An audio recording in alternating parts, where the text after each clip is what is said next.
Welcome to the Pillar Podcast, where we put racial equity front and center. Join us as we explore equity. We'll take a look at overcoming opportunity gaps and strategies that ensure equitable learning experiences for all students in JCPS. We are in the presence of the notorious one, Erica BuchananRivera. Absolutely one of the best in the game as far as chief equity work or equity work. And she is just a little bit north of us doing some equity work in a school district. We will get started now officially. Dr. Buchanan-Rivera, we will get started, and we will just first start with just introducing yourself to the Pillar Podcast and our listeners. So all yours, Dr. Buchanan-Rivera. Dr. Erica BuchananRivera. I am the Director of Equity Inclusion here within Washington Township Schools in Indianapolis, Indiana. I have been in DEI work for quite some time, but before going into justice-centered work, I was a teacher, a principal, a director of curriculum, as well as an adjunct professor at the university level at the University of Indianapolis, as well as my alma mater, Butler University. I have always believed in creating environments that are identity affirming based on my own school experience, where teachers had the best intentions, but their impact in many ways were harmful. I operated in a fog of racism and microaggressions within my school experiences, and I wanted to become the leader I didn't have as a child. And so I have devoted my career towards creating spaces to help students, particularly those at the margins, to feel seen and heard. And all of my approaches within my work are delivered through a race-conscious lens. I am also a new author. I have a book that has been published recently called Identity Affirming Classrooms, Spaces That Center Humanity, where I am encouraging for educators to do the deep work of looking at themselves in the mirror, which is I refer to within the book as mirror work, and also to encourage educators to engage in systems work, the collective work that is needed to dismantle the barriers that students face within educational systems. And welcome, and thank you, and congratulations on your book. I definitely plan on buying and reading and sharing and evangelizing your work as it supports all that we do. So let's start talking first of all about what you just said, systems work.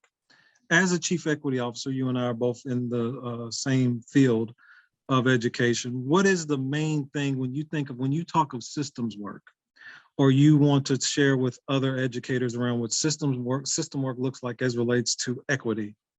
What is that, and what would you implore others to think about when it comes to systems work and equity? It's a great question. And I first want to address that equity is not a buzzword, first and foremost, and it should reflect one's commitment to justice-centered work. And I believe the systems work and the mirror work goes hand in hand. It's important to cultivate environments where students are able to see each other as fully human, which requires a combination of the mirror work as well as the systems work. As for the mirror work, which I think is a critical aspect of systems work, it requires for our youth, for educators, for those who are working in educational institutions to look at their social construction or the shaping of their identity, to understand how beliefs influence the ways we show up to each other.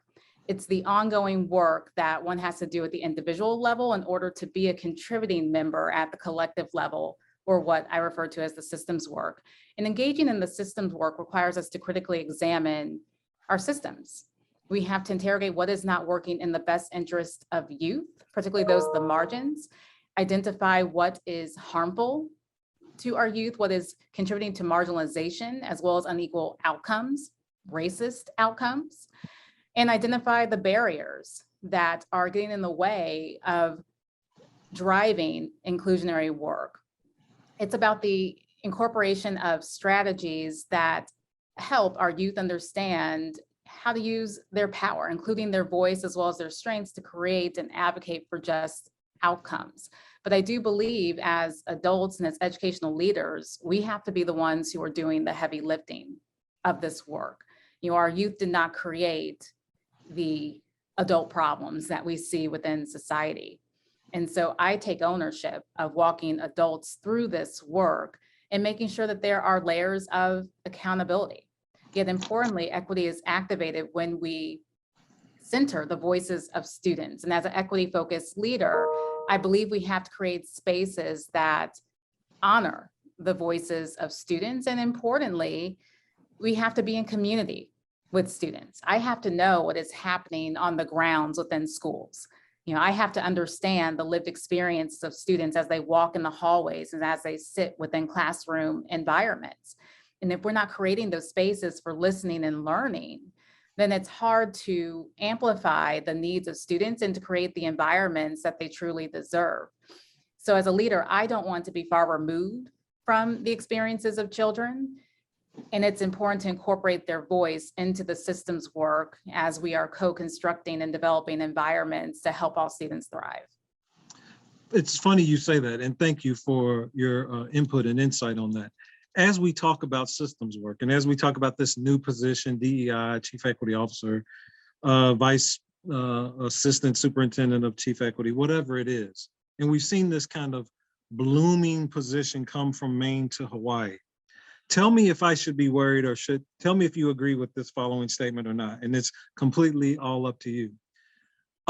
As school districts start putting in these positions that you and I now hold, the danger is, first of all, not a working definition per district for equity, and secondly, it becomes a capitulation for compliance in and of itself. Now, I say this for reasons of things I have seen, and I'm very worried about the positions you and I hold, because I feel as if they can be watered down. Mm-hmm. Should I be worried, or am I, or do you agree? Please tell me what you think about this blooming field of equity in education, and every district is now trying to get one. What is your thoughts on that? I think it is a genuine concern. I have seen a lot of these positions evolve, particularly after the murder of George Floyd within educational institutions, as everyone is trying to grapple with the notion of creating equitable systems. And many people are looking to a person or a savior, so to speak, to change the outcomes within their institutions.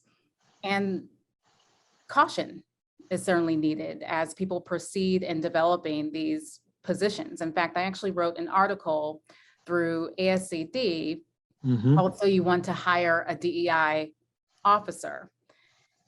And I believe when DEI officers are entering this field of work, it's important for those in this role to uphold the belief that it's not about an institution finding you as much as you finding the right institution.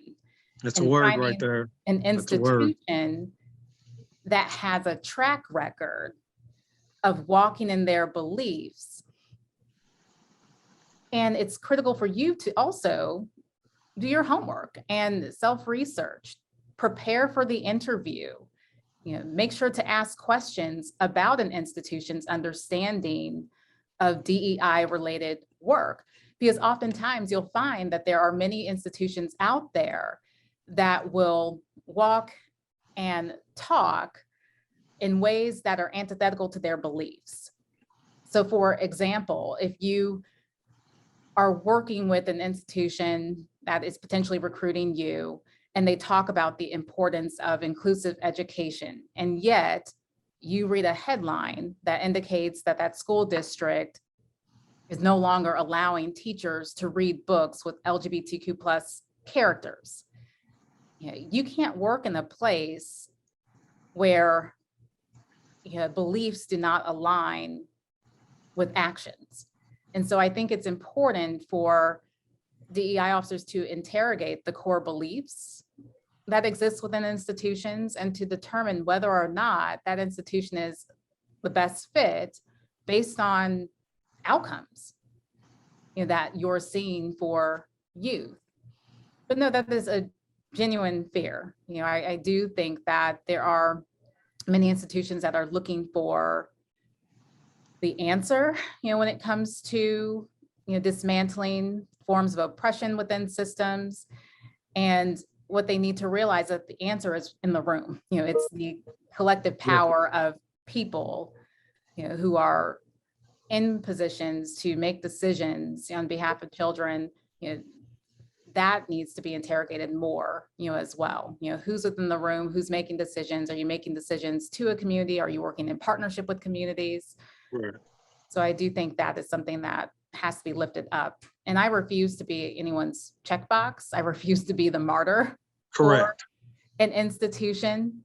And so I also would encourage people going into this work to ask what support looks like. Will you have a support system of people who will, echo and amplify your work?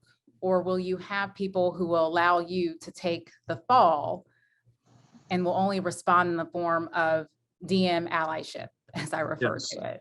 Yes. Sending something in your inbox or through a text message asking if you're okay and not necessarily saying something in the moment. I like that DM allyship. I might be using that. That's very important, and it happens all the time. So, and Yes. Thank you for that as well. Another question, because you and I are educators first and always, and sometimes we run into this notion of zeroing in on everything but curriculum and pedagogy. Tell me what you believe to be the importance of having an equity officer, a DEI person that has influence, impact, and some say in what goes on curricularly in a school district. That's another great question. My background in scholarship pertains to racial equity work and the development of inclusive environments. And with a race conscious lens, I'm cognizant of the personal experiences I've had involving curriculum as a student, as well as research studies that convey how curriculum can be weaponized to perpetuate institutional racism. Therefore, as a DEI director, I have to challenge the dominant narratives that exist within curriculum and question the stories that are centered within various texts that are utilized by students.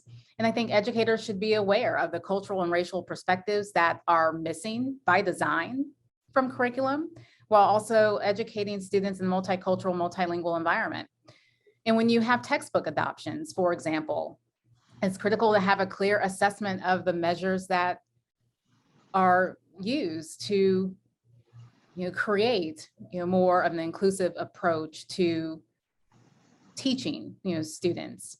Personally, I look at the authors of curricular materials and I look for racial representation within the development of those tools. I also interrogate what we consider as a best practice. Why are certain curricular approaches best practices?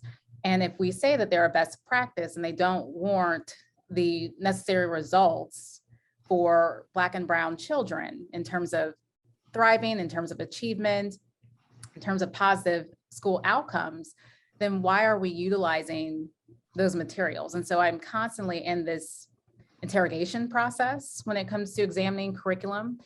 And also from a civic action standpoint, as DEI directors, officers, there's lots of names for us. I think we also have to work in this fight of denouncing divisive curricular bills that also exist on local and national levels. Indiana had a proposed House bill that was declared dead recently, House Bill 1134, due to a lot of communities mobilizing together, including myself and members within my district, people who are part of our district's community coalition, coming together and saying that this is not what is best for students who deserve to have a curricular experience where they can learn the full scope of history, where they can also receive social emotional learning experiences. So I do think we have to work not only at a school level, but at a local level when addressing some of these curricular disparities. You said something that's very interesting. And I think any equity officer, whatever we call them, that's worth his or her salt does this. You are in the schoolhouse and on the concrete in the community. And there's only one you, there's only one me. Someone calls you, a new chief equity officer calls you in an urban district or mid-sized district and says, where should I put most of my time? In the schoolhouse or in community? What would be your answer, Dr. Buchanan-Rivera? They call and say, hello, I hear you're a real one. I hear you're about that action. I just signed my contract to be a chief equity officer in mid-sized city America. With all the urban challenges and opportunities there are, should I focus my first year on, what should I put more focus on, community or curriculum, or schoolhouse, should I say? What would you tell this person? I don't necessarily believe in either or thinking, and I Right. think it's a both and.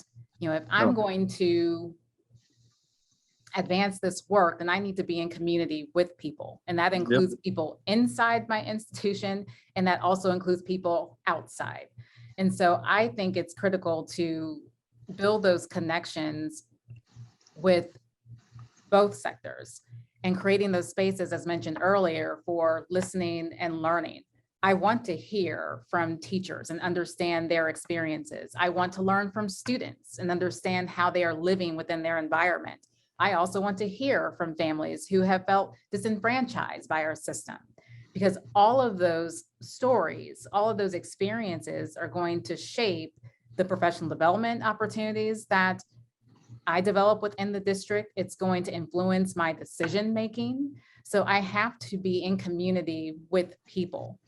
Within our district, we have a community coalition and recruited many families to come together to identify areas of growth that were needed within our district.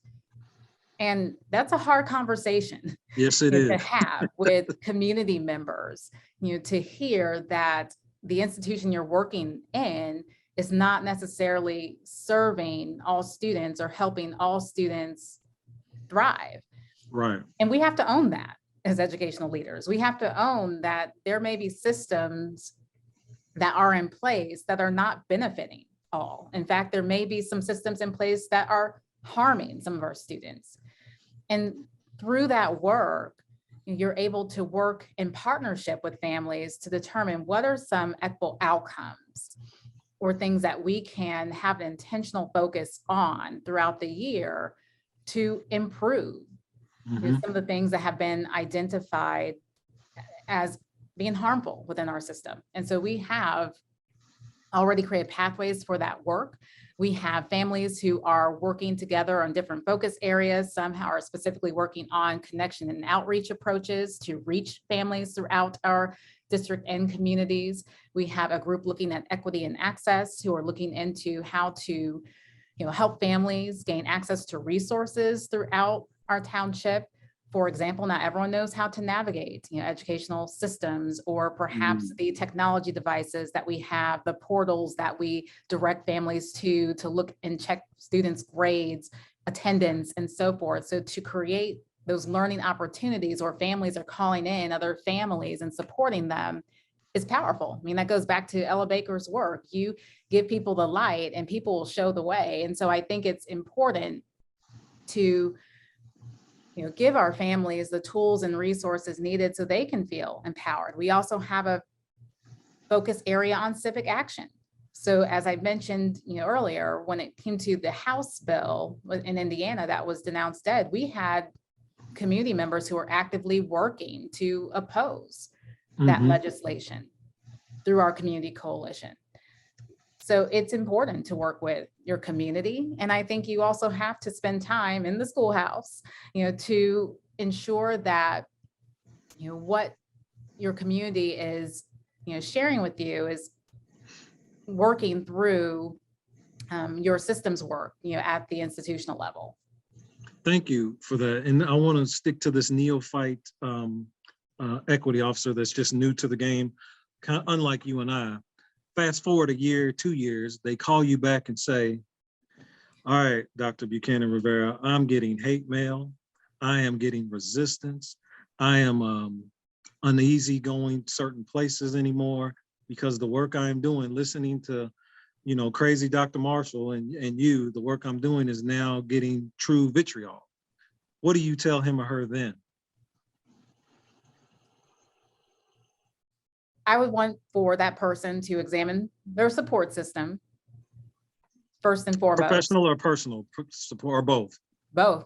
Yes, very good. You need Yes. that in your personal life. You also need it in your professional life. Again, no one should be in a position to be the martyr by any means within an institution. And I have been there before. It is not a healthy position. It's not cool To be in. But I will also say, if you have that support system and you are receiving, all the heat that comes with this particular position, it's also a strong indicator that you're doing the work.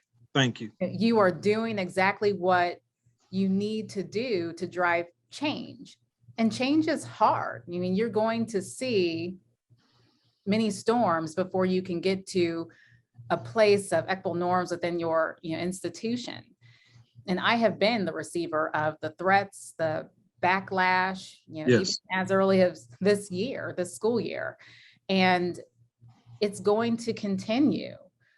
But it's important to make sure that you have people around you who can support you through the backlash, who can also provide affirmations, regarding your work.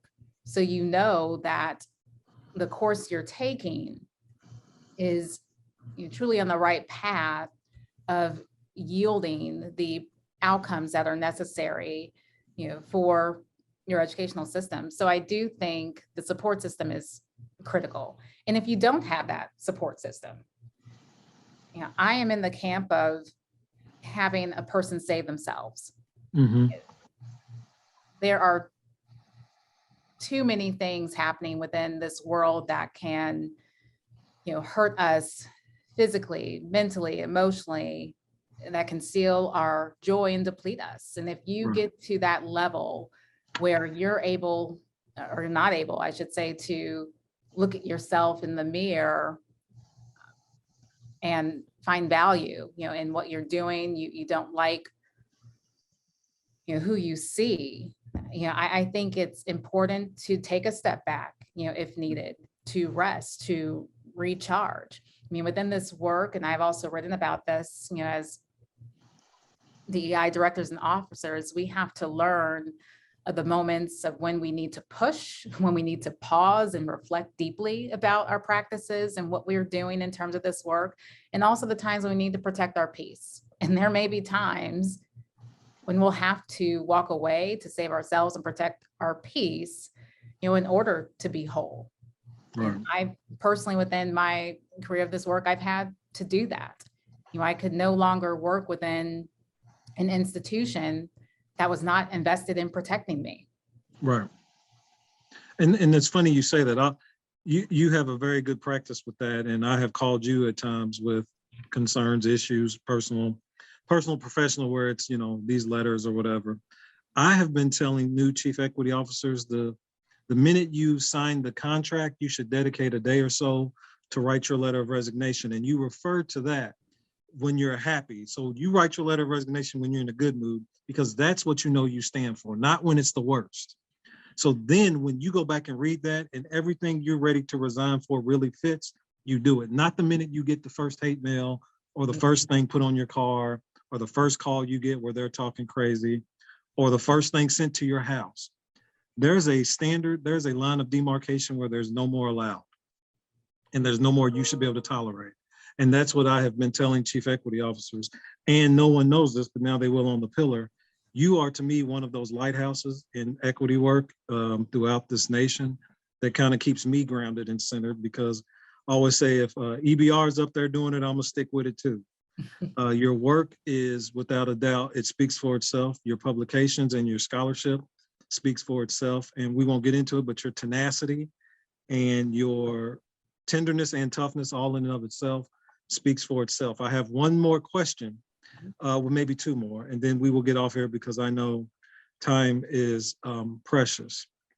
Yes. As America is quote unquote facing this racial reckoning, and the schoolhouse is going to be the center of that, that's not debatable. The racial reckoning that you would like for principals, and I'm specifically speaking of this role, the racial reckoning that you believe principals are responsible for as relates to education is what?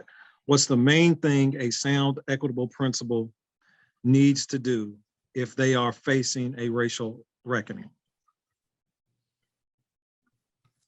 No, indeed. I go back to being in community with people. I continue to think about the power of community organizing, the power of listening to stories. And any principal who is equity minded needs to take the time to understand the experiences of students of color, the experiences of families of color within their institutions. I think that is important. And I know, again, it's hard to hear that your own house is dirty at times. Right. But those are things that push and move us forward. I get very disheartened when I hear principals or leaders talk around the table about racial disparities and then develop action plans pertaining to racial disparities while leaving the voices of students and families out of the conversation. Yes. It happens too often. And so in this time of racial reckoning, we need to spend more time listening, valuing those stories, thanking people for telling us what we need to improve upon, and actually doing something about it, having that commitment to actions and having a commitment to learning and unlearning. Within this work, we're not going to get everything right. I am learning and unlearning every single day. And so as a principal, to accept the fact that you are a learner and you're going to make mistakes, and there are going to be times when you get things wrong before you get things right, is critical. But you don't stop just because you take a misstep. You continue to lean into this work and you let go of that wall of defensiveness. That is something that happens quite often too, when you have leaders in a space perhaps, and they're hearing from people. The first thing that people are naturally ready to do is defend the honor of their building and the integrity of their work, instead of owning that there are perhaps some things that we do need to address and change. And as a leader, I don't necessarily have it all the way figured out. And I can't say that my teachers are implementing culture responsive practices with fidelity, especially if you have Dr. Gloria Ladson-Billings herself saying that 90% of the schools she visits have yet to implement her actual scholarship. So there is growth, there is room for learning. And during this time of reckoning, I think our leaders have to own that. Thank you. And last question, it's twofold, and then I will close out. It is Women's History Month. And you didn't get here by yourself. You have two people that I want you to kind of give a shout out to. The educator or person in your family that has super duper contributed to you being where you are. And the seminal researcher, author, movie star, singer that also has influenced you to be this pillar of a person that makes Erica Buchanan-Rivera who it is. So first, the personal one that you contribute some of your success to, and then the seminal, popular, prominent woman that also drives or forms part of who you are. Hands down, all of the women in my family. I mean, I would raise up my grandmothers because I certainly have what everyone has referred to my family as an old soul, but I would definitely. Oh, you're an old soul? Yes, I definitely attribute my spirit to my mother. She is one who has a very positive outlook on life. In fact, she is constantly living her best life at a fault sometimes. And I just appreciate how she's able to center the joy in all that she does, even when this world strives to take so much away. She keeps the joy front and center. As for another person who I would consider popular in terms of this work, who does have national influence, that would be Dr. Patricia Payne, and she is the multicultural director in IPS schools, Indianapolis Public Schools. I have known her since I was a student teacher.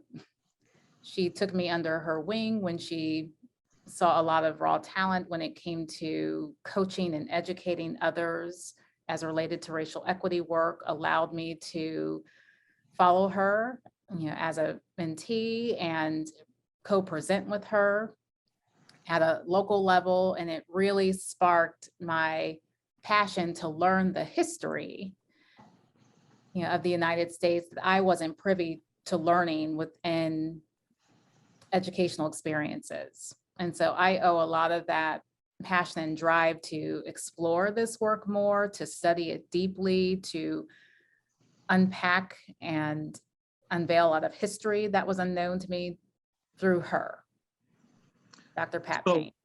And thank you, Mom and Grandmom and everybody that has given me the opportunity to meet Erica Buchanan-Rivera, a true pillar in this work and a true pillar in public education. This is the Pillar Podcast, Jefferson County Public Schools podcast for racial equity and equity unapologetically. We have just spent some time with the brilliant, beautiful, smart, tenacious, tender, and tough Dr. Erica Buchanan-Rivera, who is doing supreme work around equity in public schools. This podcast is something that we will continue to do, and I hope you all listen to it and enjoy. Thank you so much.